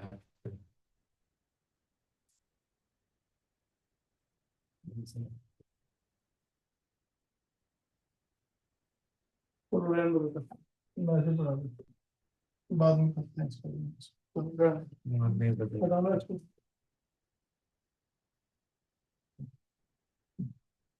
कोई नहीं, वायर कोई नहीं। कर ले लो बेटा, सीख लूंगा फिर अपना इससे, तो प्रैक्टिस कर लेना, ऐसे भी ना। चलो कोई नहीं, लाइट बंद कर दो अगली। चलो बेटा कोई नहीं, बिना उसके सीखते हैं। और देखो क्वेश्चन क्या कहता है, ये बोर्ड में आया हुआ क्वेश्चन है, कहता है बेटा एक ये राइट एंगल प्रिज्म, और आवाज आ रही है बेटा क्लियरली? Yes sir. तो नहीं गए, चलो। अब क्या किया हमने, इसके ऊपर दो लाइट रे स्ट्राइक कर रही, आई होप आपको दोनों लाइट रे क्लियरली विजिबल हो। एंड इसमें ये एंगल बच्चों कितना है, 90 डिग्री, और बेटा ये एंगल है 45 डिग्री, और ये एंगल भी है 45 डिग्री। क्लियर है बच्चे? यस। और इसका नाम क्या है, A B C, right angle prism. और इन ये वाली रे है 1, ये है रे 2। जो रे 1 है इसका रिफ्रैक्टिव इंडेक्स है μ1, और इसकी वैल्यू बेटा दे रखी है 1.35, 1.35। और रे 2 है इसका रिफ्रैक्टिव इंडेक्स है μ2 और इसकी वैल्यू दे रखी है 1.45। गॉट इट बेटा? इधर ध्यान दीजिएगा पहले बेटा, इधर ध्यान दो एक एक चीज भी। अब हो क्या रहा है, पहला ये लाइट कैसे स्ट्राइक कर रही है बेटा? नॉर्मली कर रही है ना, तो नॉर्मली करेगी तो लाइट कैसे जाएगी बेटा? बिना बेंड करे जाएगी। कैसी जाएगी? सीधी, यहां से भी सीधी। इसमें कोई डाउट? No sir. और यहां पर क्या ड्रॉ करेंगे आप?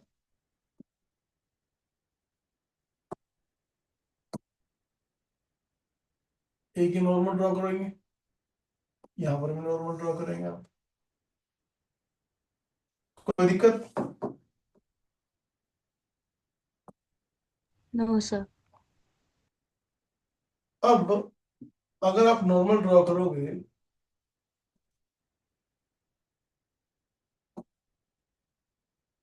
तो मुझे ये बताओ बेटा, ये एंगल कितना होगा? What is this angle? बता सकते हो? पहले तो ये देखो, ये लाइट आ रही है कितने एंगल पे आ रही है? बोलो कितने पे आ रही है? जीरो इंसिडेंट, यहां पर भी जीरो, ये सीधी चली जाएगी बेटा, कोई बेंड नहीं करेगी। तो इसका मतलब ये 45 है तो ये एंगल भी 45 होगा, ये एंगल भी 45 होगा, और ये एंगल भी 45। क्या ये पॉइंट समझ में आया? Yes sir. अब ये कौन सा मीडियम है? रर। ये कौन सा बच्चों बीच वाला? डेंसर। और बाहर कौन सा मीडियम है?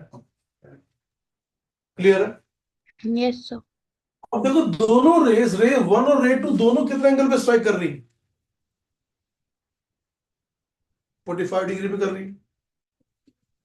हाँ या ना? ये दोनों बराबर एंगल पे स्ट्राइक कर रही है कि नहीं कर रही? तो अगर मैं बोलूं, अगर ये 45 डिग्री एक आइडियल एंगल है, दोनों का बराबर है, तो मिनिमम क्रिटिकल एंगल कितना होना चाहिए? तो क्रिटिकल एंगल कंडीशन क्या होती है? Mu is equal to 1 by sine c. So mu is equal to 1 by, दोनों 45 डिग्री पे आ रही।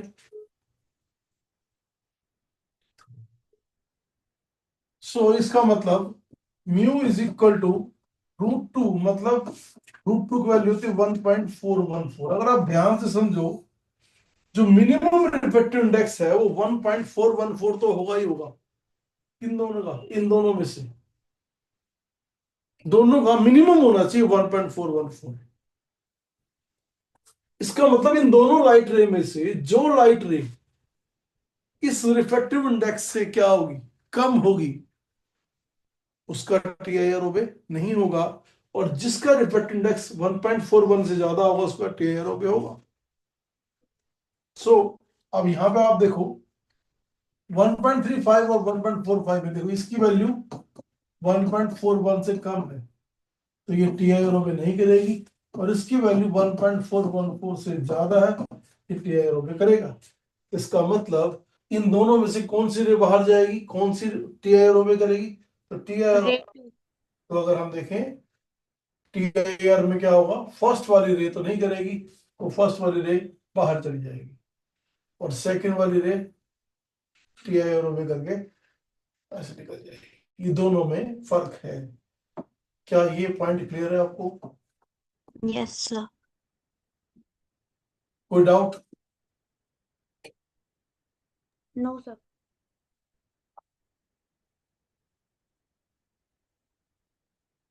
पावनी कोई डाउट? No sir.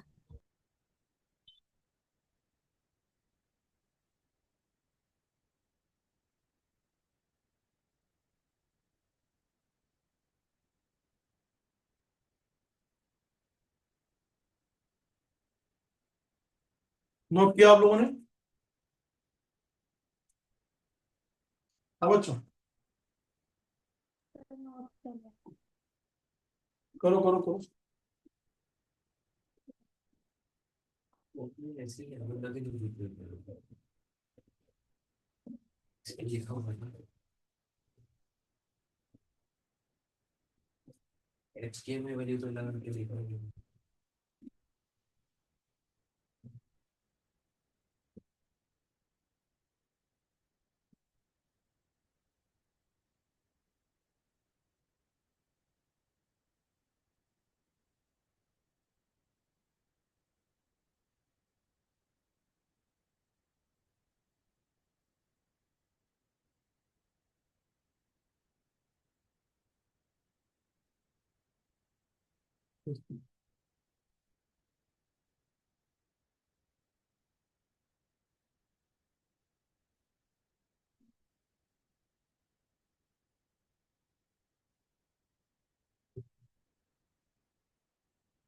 नेगेटिव इसलिए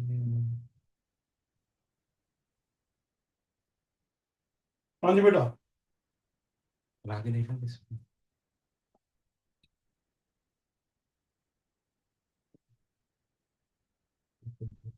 दो होगा ना बस।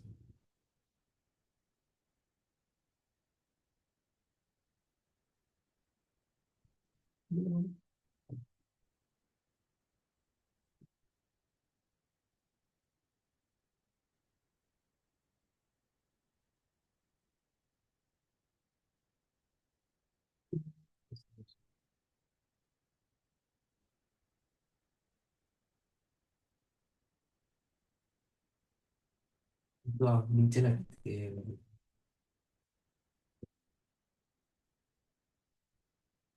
हो गया था क्वेश्चन बेटा? Yes sir.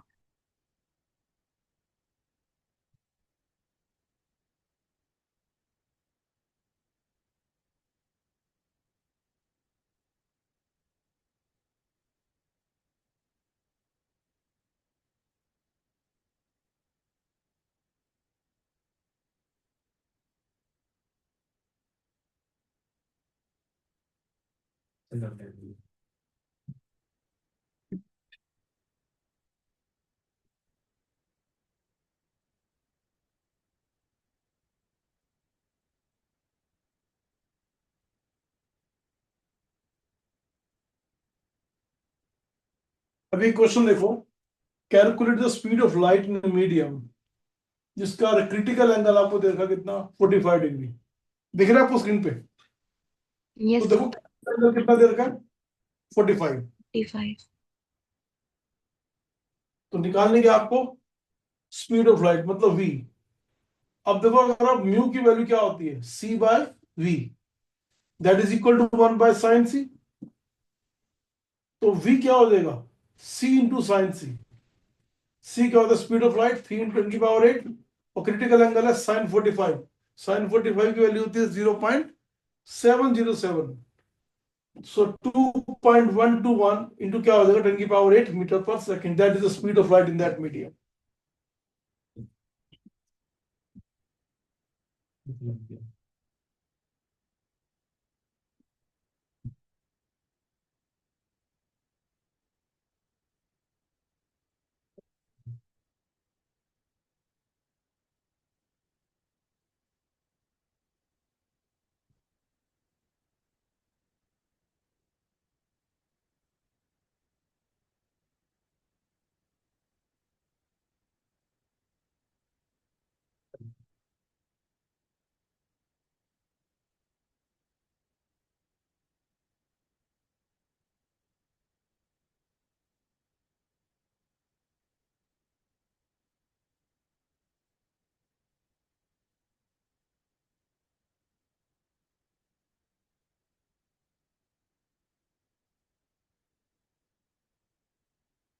ओके क्लियर है?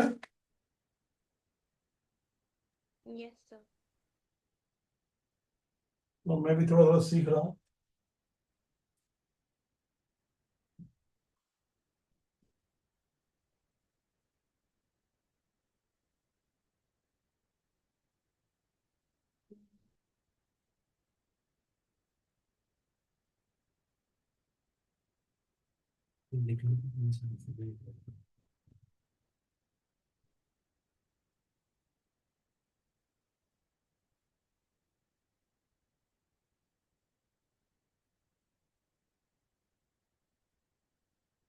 बेटा एक भी क्वेश्चन देखो,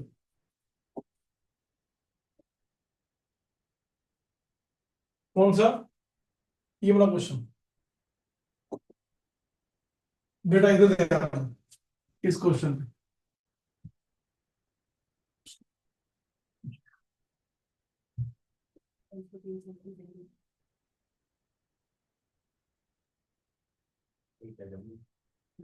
ये क्वेश्चन क्या कहता है, trace the path of ray of light passing through the glass prism ABC. ये लाइट इस पे स्ट्राइक कर रही है बेटा ऐसे सीधी, इसको ट्रेस करना है हमें, कैसे आगे जाएगी। आपको स्क्रीन दिख रही है मेरी क्लियरली। Yes sir. अब बेटा अगर आप ध्यान से देखो, ये लाइट कितने एंगल पे आ रही है बेटा, 90 डिग्री पे आ रही है। इधर ध्यान दो, तो और रिफ्लेक्ट इंडेक्स कितना है इसका, √3। एंगल ऑफ इंसिडेंस कितना होगा यहाँ पे, तो 0। 0 होगा। तो इसका मतलब ये लाइट जब जाएगी तो लाइट कैसे जाएगी, बिल्कुल सीधी जाएगी, कोई बेंड नहीं करेगी। अगर बेंड नहीं करेगी तो ये एंगल तो देखो बेटा 60 है, ये होगा बेटे 90, समझ रहे हो।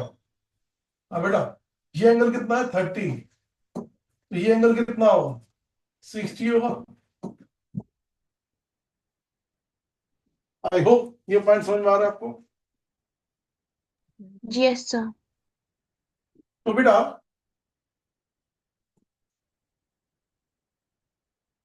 अब इस पे ध्यान दो, अब इसका नॉर्मल क्या होगा, ये नॉर्मल बनाओगे बेटा, तो ये एंगल कितना होगा बेटा 30 डिग्री।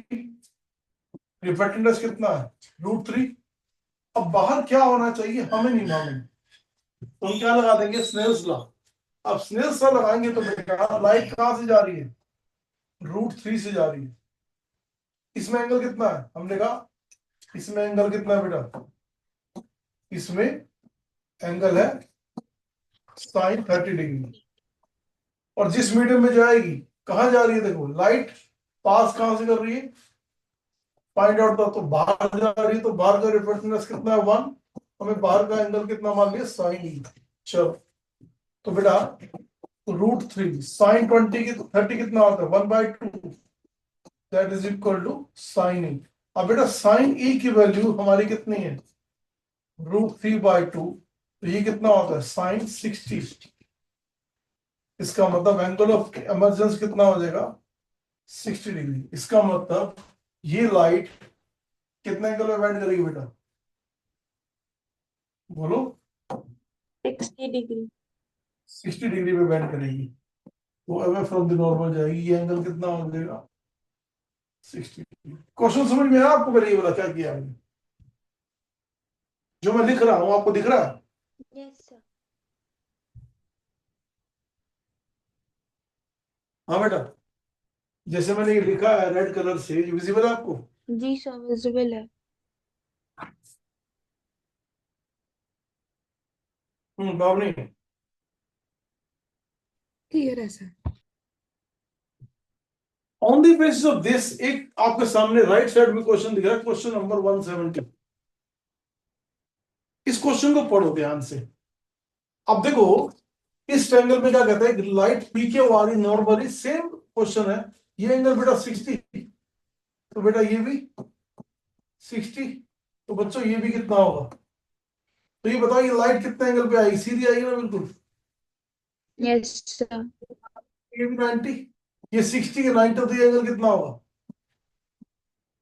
30, आया ना। Yes sir. और इस क्वेश्चन में क्या कहा है जरा पढ़े इसको, एक रे पी क्यू इंक्लाइंड हो रही है नॉर्मली, ट्रायंगुलर प्रिज्म का एंगल 60 डिग्री है, तो रिफ्लेक्टिव इंडेक्स कितना है, इस मीडियम का रिफ्लेक्टिव इंडेक्स कितना दे रखा है 2/√3। अब क्या कहता है, trace the path of the ray as it passes through the prism, prism से जब पास करेगी उसको ट्रेस करना है। Calculate the angle of emergence and the angle of deviation, दो चीजें निकालनी है, एंगल ऑफ डेविएशन निकालनी है और एंगल ऑफ एमर्जेंस निकालना है। क्या? एंगल ऑफ एमर्जेंस और एंगल ऑफ डेविएशन। तो बेटा आप बता सकते हो क्या, आप कैसे करोगे इस क्वेश्चन को? सर आई 30 डिग्री होएगा ना इस केस में, स्नेल्स लॉ के लिए। क्या बेटे? सर 30 डिग्री लेंगे ना आई को, क्योंकि mu sine i equal to mu two sine e, तो इस केस में आई को 30 डिग्रीज लेंगे ना। क्यों बेटा? ये देखो ना, ये लाइट अगर आप यहां पे देखो, ये लाइट का ये 60 है, हाँ जी, ये 60 ये 60। और ये कितना आएगा? ये लाइट नॉर्मली आ रही है तो सीधी आ जाएगी, हाँ तो ये एंगल, 90 तो ये एंगल। 30। अब नॉर्मल ड्रॉ करें यहाँ पे, तो एंगल ऑफ अच्छा incidence, sorry sorry sorry sorry. Angle of incidence कितना हो गया? 60 हाँ जी, तो लाइट बाहर निकलेगी सब बच्चे, जो लाइट बाहर निकल रही है वो कितने एंगल में निकल रही है? 60 डिग्री पे निकल रही है 60 ना। डिग्री पे निकल रहे हैं, सॉरी सर माय मिस्टेक। अब 60 पे निकलेगी, और इसमें हमें ये देखो क्या गिवन है, इसका रिफ्रैक्टिव इंडेक्स भी गिवन है, कितना है? 2/√3। समझ रहे हो यहाँ पे? Yes sir. अब एक काम करते हैं, इस पे क्या लगा दे? Snell's law. क्या लगा दे बच्चों?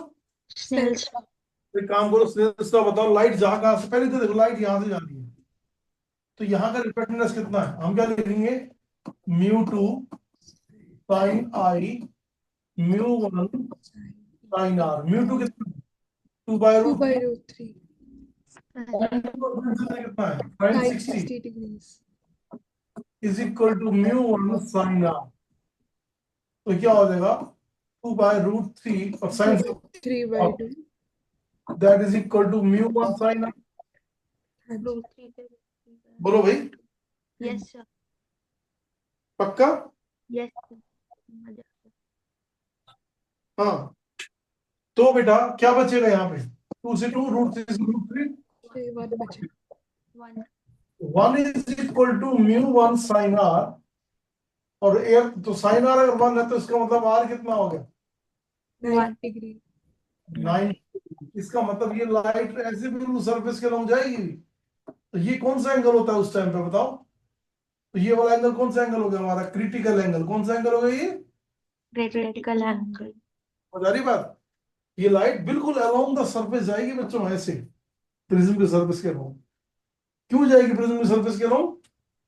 क्योंकि क्रिटिकल एंगल में लाइट हमेशा सरफेस के अलोंग ही ट्रेवल करती है।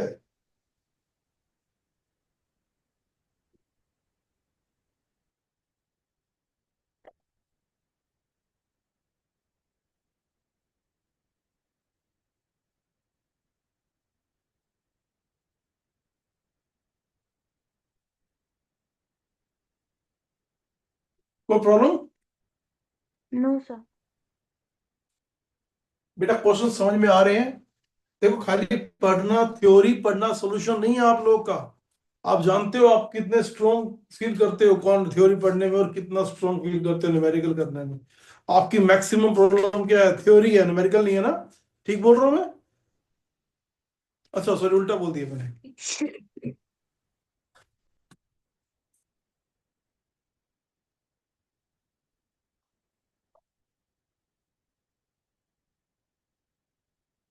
तो मुझे ज्यादा से ज्यादा क्या करना चाहिए, थ्योरी या न्यूमेरिकल आपके साथ? दोनों ही करने चाहिए। करने चाहिए, जो भी करना चाहिए आपको करना चाहिए सर, हम क्यों करेंगे? हम तो पाएंगे आराम से, है ना कृति? नहीं। और क्या। चलो कोई नहीं, अभी काम करूंगा मैं, आपको कुछ क्वेश्चन दे रहा हूं इसी टॉपिक के, TIR के। आज जितना मैंने किया है आप भी करो। आज के लिए इतना ही आपके लिए, ठीक है? पावनी, कृति, कीर्ति, कशिश दोनों मेहनत करनी है। अब जो मैं इस 2 टॉपिक के क्वेश्चन दूंगा 20-25 पूरे करने हैं आपने। Okay, okay sir. अब मैं छोड़ूंगा नहीं एक दिन भी, प्रैक्टिस मत छोड़ना बिल्कुल भी बच्चों। क्लियर है? और ये जो रिकॉर्डिंग है मैं ये भी आपको शेयर कर दूंगा, ताकि आपको देखते टाइम कोई गलती फील हो तो देख भी लोगे। मैं इसका लिंक शेयर कर दूंगा, नहीं तो बहुत बड़ी बड़ी बड़ी बड़ी वीडियोस बन जाएंगे आपके। ठीक है? Okay, okay sir. Okay sir, take care. Thank you sir. Bye sir.